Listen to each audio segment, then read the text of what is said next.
పత్రికా మిత్రులకి, electronic media సోదరులకి, ఫోటోగ్రాఫర్స్కి, వీడియోగ్రాఫర్స్కి, బీఆర్ఎస్ పార్టీ రాష్ట్ర, జిల్లా, నియోజకవర్గ, మండల, గ్రామస్థాయి నాయకులందరికీ, మాజీ ప్రజాప్రతినిధులకు, ప్రత్యేకంగా కృష్ణాజిగూడెం టీఆర్ఎస్ శ్రేణులకు నా యొక్క నమస్కారాలు తెలియజేసుకుంటూ, ఈరోజు గణపురం నియోజకవర్గంలో ఒక వినూతన కార్యక్రమం చేపట్టి బీఆర్ఎస్ కార్యకర్తల మనోధైర్యాన్ని, ఆత్మస్థైర్యాన్ని పెంచి రేపు గణపురం నియోజకవర్గంలో 146 గ్రామాలలో గ్రామ పంచాయతీ మీద గులాబీ జెండా ఎగిరేయాలని, అదేవిధంగా జనగాం జిల్లాలో జిల్లా పరిషత్ పైన కూడా గులాబీ జెండా ఎగిరేసి కేసీఆర్ గారికి కానుకగా ఇవ్వాలని చెప్పేసి, కేసీఆర్ చేసిన 10 సంవత్సరాల అభివృద్ధి సంక్షేమ కార్యక్రమాలే ఇప్పుడు గ్రామాలలో నిలువై ఉన్నాయి. హనుమంతుని గుడి లేని ఊరుండదు. కేసీఆర్ ప్రవేశపెట్టిన సంక్షేమ పథకాలు పొందని ఇల్లుండదు అని ఒక నానుడిలాగా అనేక రకాలుగా ఈరోజు భారతదేశంలో నెంబర్ 1 రాష్ట్రంగా తీర్చిదిద్దిన కేసీఆర్ గారి పేరు ప్రతిష్టలను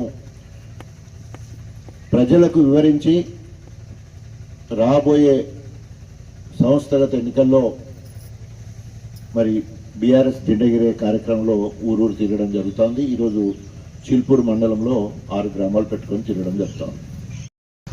ఈరోజు రాష్ట్రంలో పాలిస్తున్న కాంగ్రెస్ పార్టీ ప్రభుత్వము రేవంత్ రెడ్డి వెరిసి ఈరోజు రాష్ట్రంలో కాంగ్రెస్ పాలన పడకేసింది,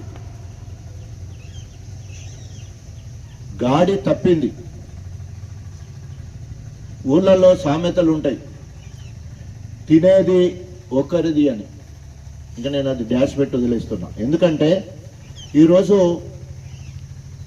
2,20,000 కోట్ల రూపాయల అప్పు తీసుకొచ్చి 20 నెలల్లో రేవంత్ రెడ్డి తన ముఖ్యమంత్రి పదవి కాపాడడానికి రాహుల్ గాంధీకి కప్పం కడతా ఉన్నాడు.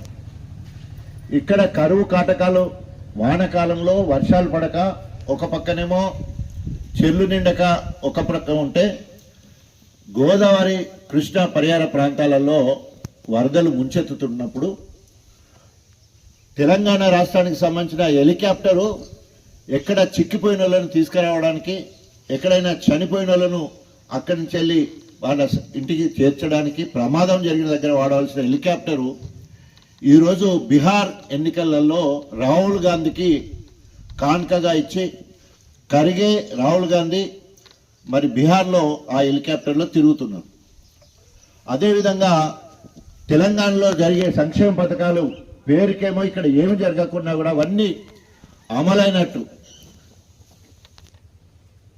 కళ్యాణ లక్ష్మి 1,00,000 రూపాయలతో తులం బంగారం ఇచ్చినట్టు, 2,000 పెన్షన్ 4,000 ఇచ్చినట్టు, రైతు రుణమాఫీ పూర్తిగా చేసినట్టు, రైతు భరోసా ఇచ్చినట్టు, ఏవి కూడా అమలు పరచని అనేక హామీలు నెరవేర్చినట్టు బీహార్లో ఫ్లెక్సులు పెట్టి అక్కడ ప్రచారం చేయడం జరుగుతుంది. దీన్ని తీవ్రంగా ఖండిస్తున్నాం. ఏమాత్రము చిత్తశుద్ధి లేదు. ఇక్కడ తెలంగాణలో రేవంత్ రెడ్డి ముఖ్యమంత్రి అయిన తర్వాత ఒక్క మంచి పని అంటే ఒక్క మంచి పని చేసినట్టు కనిపించట్లే.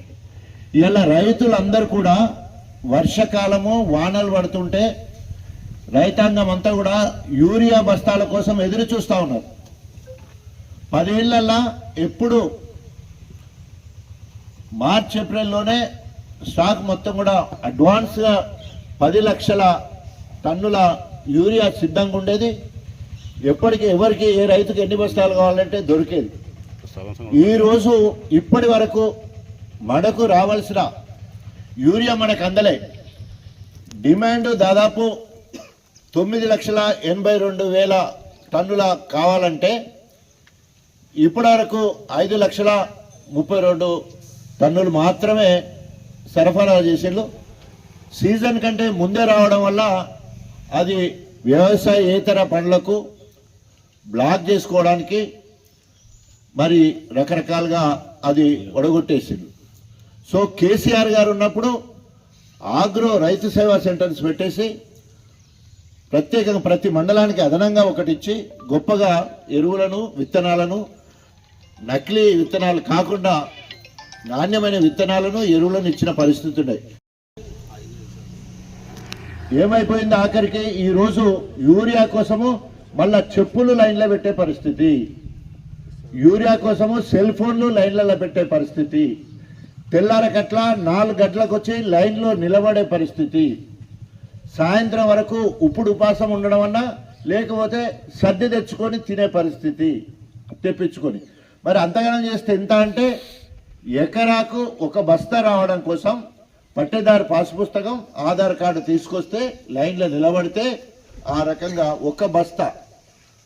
ఒక దగ్గర అయితే ఆధార్ కార్డు తల్లికున్నది, కొడుకున్నది, బిడ్డకుంటే ఆ 3 కార్డులు బట్టి 3 బస్తాలు తీసుకుపోతుంటే కాంగ్రెస్ వాళ్ళు వాళ్ళ మీద కంప్లైంట్ ఇస్తే పోలీస్ కేసు అయితే వాళ్ళని జైలుకి పంపించే పరిస్థితి, రైతులను యూరియా కోసము జైళ్ళకు పంపించే పరిస్థితి. ఇంత సిగ్గుమాలిన పాలన చేస్తుండు రేవంత్ రెడ్డి. ఆయనది ఏమైనా డైవర్ట్ పాలిటిక్స్ చేసి ఇలా రైతుల 3 వేరే దిక్కు వెళ్ళేటట్టు హైడ్రా పేరుతోటి హైదరాబాద్లో 4,000 కోట్ల విలువ గల ఇళ్లను కూల్చేయడం జరిగింది. అదేవిధంగా ప్రక్షాళనతోటి దాదాపు 1,500 కోట్ల విలువ చేసే భవనాలను కూల్చివేయడం జరిగింది. ఎక్కడ పట్టుమని ఇప్పటి వరకు 2,20,000 కోట్ల అప్పు తీసుకొచ్చి ఎక్కడ కూడా కొత్త ప్రాజెక్టు కట్టలే, కొత్త పథకాన్ని తీసుకురాలే. 20 నెలల్లో గుండు సున్నా రేవంత్ రెడ్డి చేసిన పని గుండు సున్నా. ఓన్లీ గతంలో చేసిన పనులకు కాంట్రాక్టర్ల దగ్గర కమిషన్ తీసుకుంటా ఉన్నారు. నిన్నటికి నిన్న సెక్రటరియట్లో మొన్ననేమో ఉప ముఖ్యమంత్రి ఆర్థిక శాఖ మంత్రి ఆయన ఏమంటారు ఆఫీసు ముందు ధర్నా చేస్తే అప్పుడు 20 నుండి 30% కమిషన్ తీసుకుంటారని, ఇప్పుడు అన్ని లెవెల్లో 10 నుండి 30% కమిషన్లు తీసుకుంటారని చెప్పేసి రాష్ట్రంలో ఉన్న కాంట్రాక్టర్లందరూ ముక్కుమ్మడిగా మెరుపు దాడిగా నిన్న మళ్ళీ సెక్రటరియట్లో సంవత్సరంలో 2 సార్లు కాంట్రాక్టర్లు సెక్రటరియట్ పోయిన పరిస్థితి దౌర్భాగ్యం, దురదృష్టకరం. బిల్లులు రాక అనేక మంది ఆత్మహత్యలు చేసుకుంటున్నారు. పైసలు తీసుకుపోయేమో రాహుల్ గాంధీకి ఇస్తా ఉన్నాడు. రైతులకు రుణమాఫీ చేస్తారని చెప్పేసి ఎలక్షన్ల ముందు 50,000 కోట్ల రూపాయలు ఖర్చు పెట్టి 43,000 మంది రైతు కుటుంబాలను ఆదుకుంటామని చెప్పేసి చివరికి 12,000 కోట్ల రూపాయలు ఇచ్చి 35 మంది రైతులకు కూడా రుణమాఫీ కాలే పూర్తిగా. దానివల్ల ఇప్పటికీ 532 మంది రైతులు చనిపోయారు. బ్యాంకు అధికారులు వేధింపులకు గురి చేస్తే పెట్టిన పెట్టుబడి పెట్టి గిట్టుబాటు రాక పంటలు ఎండిపోయి చెర్లల్లో నీళ్లు లేక ఇప్పటికీ 532 మంది రైతులు చనిపోయింది. ఇది కాంగ్రెస్ చేసిన హత్యలే కారణమైంది కాంగ్రెస్ పార్టీ, రేవంత్ రెడ్డి.